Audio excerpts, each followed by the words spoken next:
You already have someone in mind.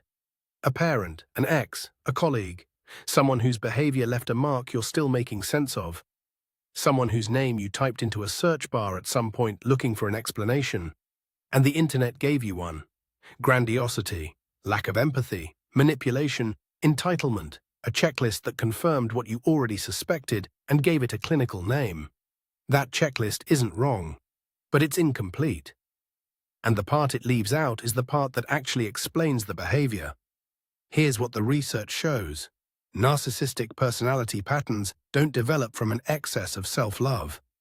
They develop from the near-total absence of it. At the core of every narcissistic pattern, psychologists find the same thing, a self that never fully formed. Here's what that means. In healthy development, a child receives something essential from their earliest relationships: consistent mirroring.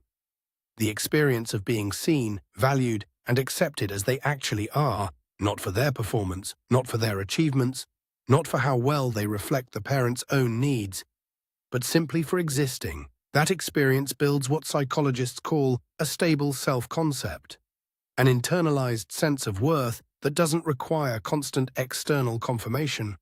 But in the developmental histories of people with narcissistic patterns, that mirroring was consistently disrupted, sometimes through neglect, sometimes through a parent who needed the child to be exceptional in order to feel good about themselves, sometimes through an environment where love was so conditional, so performance-dependent, so contingent on being impressive, that the child learned something devastating: that their actual self, the ordinary, uncertain, sometimes failing human underneath the performance, wasn't enough, and wasn't safe to show.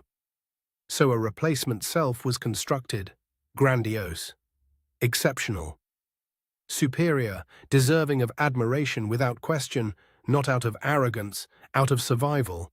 Psychologists call this the false self, a constructed identity built to attract the consistent validation the real self never received.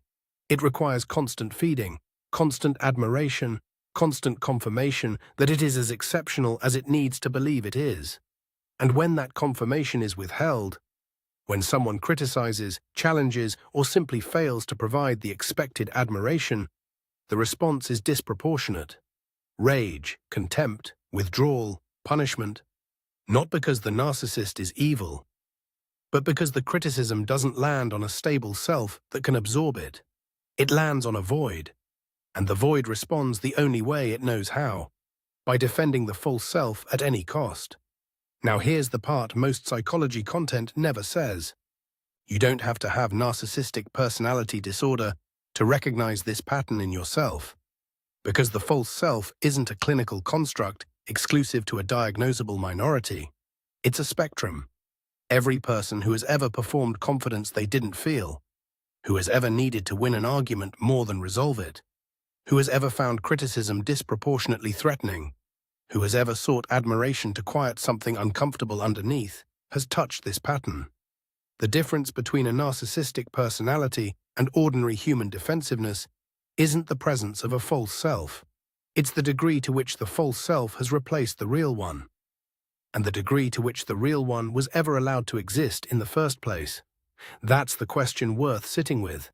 Not just about the person you had in mind at the beginning of this video, but about the moments in your own life when the gap between who you present and who you actually are feels widest.